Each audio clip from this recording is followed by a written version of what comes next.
3 बार के विधायक और महाराष्ट्र के पूर्व मंत्री बाबा सिद्दीकी अपने बेटे जिशान सिद्दीकी के ऑफिस के बाहर ग्राउंड में कुछ लोकल वोटर्स से बात कर रहे थे। आसपास के लोग दशहरा होने की वजह से पटाखे फोड़ रहे थे। बाबा सिद्दीकी लोगों से बात करके अपनी गाड़ी की तरफ जाते हैं। तभी 3 लोग एक गाड़ी से उतरते हैं और उन पर ताबड़तोड़ फायरिंग करना शुरू कर देते हैं। 6 राउंड फायरिंग होती है, जिसमें से 2 गोलियां बाबा सिद्दीकी के सीने में लगती हैं। एक गोली वहीं पर दूसरे आदमी के पैर में लगती है। बाबा सिद्दीकी के साथ उनके बेटे जिशान सिद्दीकी की हत्या की प्लानिंग थी, लेकिन जब बाबा सिद्दीकी गाड़ी की तरफ जा रहे थे तभी जिशान को एक फोन कॉल आया और वो उस कॉल पर बात करने की वजह से अपने ऑफिस में चला गया, जिसकी वजह से उसकी जान बच गई। बाबा सिद्दीकी को लीलावती अस्पताल में ले जाया गया, जहाँ पर उन्हें मृत घोषित कर दिया गया था, क्योंकि उनकी मौत अस्पताल पहुँचने से पहले ही हो गई थी। बाबा सिद्दीकी महाराष्ट्र की सत्ताधारी पार्टी के नेता थे। सत्ताधारी पार्टी के नेता की दिन दहाड़े गोलियां मारकर इतने खुले मैदान में हत्या कर दी गई। महाराष्ट्र की राजनीति के साथ पूरे देश की राजनीति में इस समय भूचाल आया हुआ है। कितनी बड़ी बात है कि महाराष्ट्र की सरकार जो करोड़ों लोगों की सुरक्षा की बात करती है, उनके खुद के नेता और मंत्री भी सुरक्षित नहीं हैं। लेकिन कौन है ये बाबा सिद्दीकी, जिनके मरने पर इतना ज्यादा तूफान खड़ा हो गया? बाबा सिद्दीकी मूल रूप से बिहार के गोपालगंज के रहने वाले थे, लेकिन इनके दादा मुंबई जाकर बस गए थे। उस समय बाबा सिद्दीकी की उम्र थी 5 साल। गोपालगंज में बाबा सिद्दीकी के पिता अब्दुल रहीम सिद्दीकी की साइकिल में पंचर लगाने की दुकान थी, लेकिन मुंबई जाकर उन्होंने घड़ी बनाने का काम शुरू कर दिया था। बाबा सिद्दीकी के पॉलिटिकल करियर की शुरुआत हुई छात्र राजनीति के तौर पर साल 1977 में। ये वो समय था जब मुंबई में दाऊद इब्राहिम नाम का एक लोकल गुंडा बड़ा नाम कमा रहा था। दाऊद इब्राहिम के साथ बाबा सिद्दीकी भी उस समय गुंडागर्दी में थे और एक समय पर दाऊद इब्राहिम के साथ बाबा सिद्दीकी पर भी मुंबई पुलिस ने मकोका के तहत केस दर्ज किया था। कई मीडिया रिपोर्ट्स में कहा गया कि दाऊद और बाबा सिद्दीकी एक साथ गुंडागर्दी करते थे, लेकिन राजनीति में अपने बढ़ते कदमों से इन्होंने सफेद कुर्ता पहन लिया और अपनी गुंडागर्दी को पर्दे के पीछे छिपा दिया। छात्र राजनीति के बाद बीएमसी में कॉर्पोरेट के पद पर भी कई साल रहे और साल 1999 में कांग्रेस पार्टी से पहली बार एमएलए बने। इसके बाद 2004 में और 2009 में भी विधायक बने। बाबा सिद्दीकी जिंदगी भर कांग्रेस के नेता थे, लेकिन इसी साल कांग्रेस को छोड़कर अजीत पवार वाली एनसीपी में शामिल हो गए थे। अजीत पवार इस समय महाराष्ट्र के उप मुख्यमंत्री हैं और सरकार चला रहे हैं। बाबा सिद्दीकी टोटल 3 बार विधायक बने और मंत्री भी रह चुके थे। कहते हैं कर्मों का फल तो कभी न कभी भोगना ही होता है, और बाबा सिद्दीकी तो वैसे भी अपना मटका पूरी तरह से भर चुके थे, तो उनका मटका फूटने पर बहुत ज्यादा दुखी होने की जरूरत नहीं है।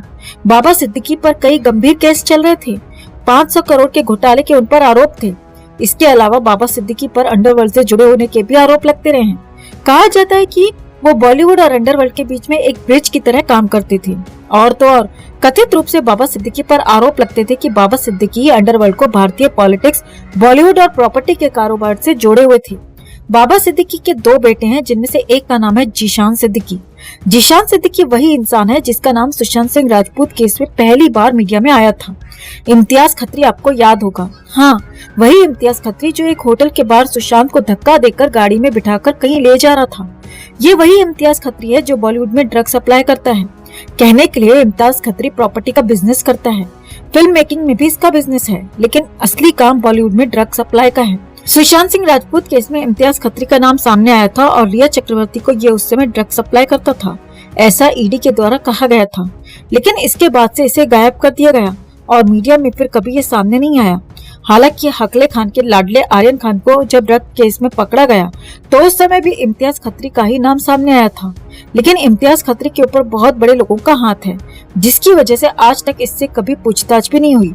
जिशान सिद्दीकी और इम्तियाज खत्री को एक दूसरे का करीबी माना जाता है। इम्तियाज खत्री अंडरवर्ल्ड का गुर्गा है और बॉलीवुड में ड्रग सप्लाई करता है। जिशान सिद्दीकी, बाबा सिद्दीकी और सलमान खान के गहरे संबंध हैं, ये भी सभी को पता है। बाबा सिद्दीकी वो इंसान था जिसने 2013 में सलमान खान और शाहरुख हकले खान की दोबारा से दोस्ती करवाई थी। इफ्तार पार्टी में बाबा सिद्दीकी ने इस्लाम के नाम पर इन दोनों की दोस्ती करवाई।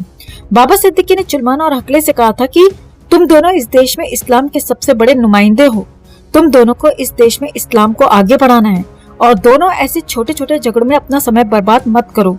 इसके बाद सलमान और अखिलेश की दोबारा दोस्ती हुई। बाबा सिद्दीकी हर साल इफ्तार पार्टी के नाम पर कथित रूप से बॉलीवुड, अंडरवर्ल्ड और पॉलिटिक्स की मीटिंग कराते थे।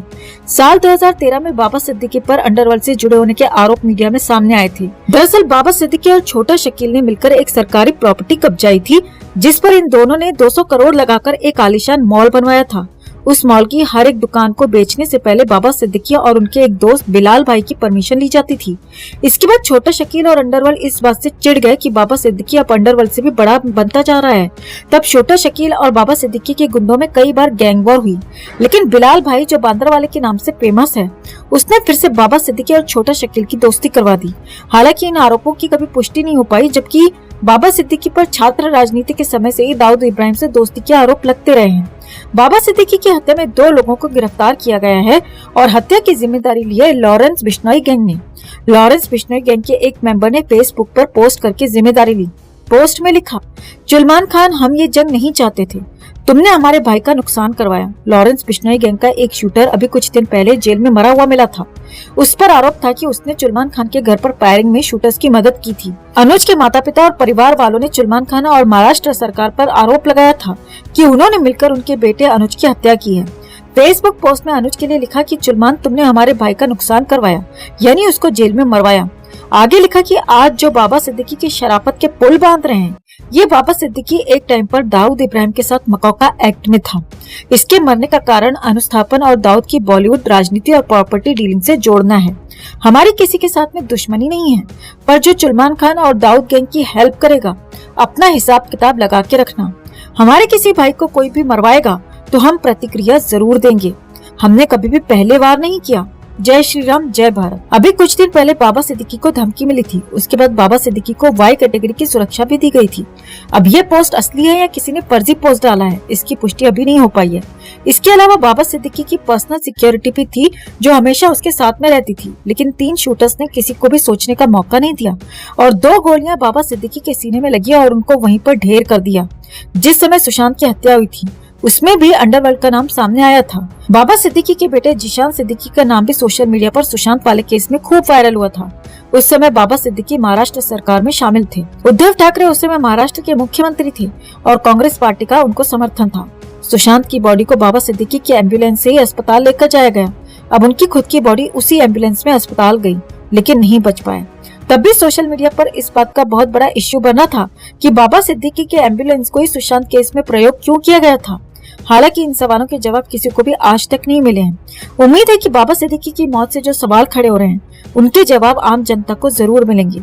अब जब बाबा सिद्दीकी की हत्या हुई है, तब भी वो सत्ताधारी पार्टी के नेता थे। सत्ताधारी पार्टी के नेता की दिन दहाड़े हत्या हो रही है, तो ऐसी सरकार अपने नागरिकों की क्या ही सुरक्षा कर पाएगी।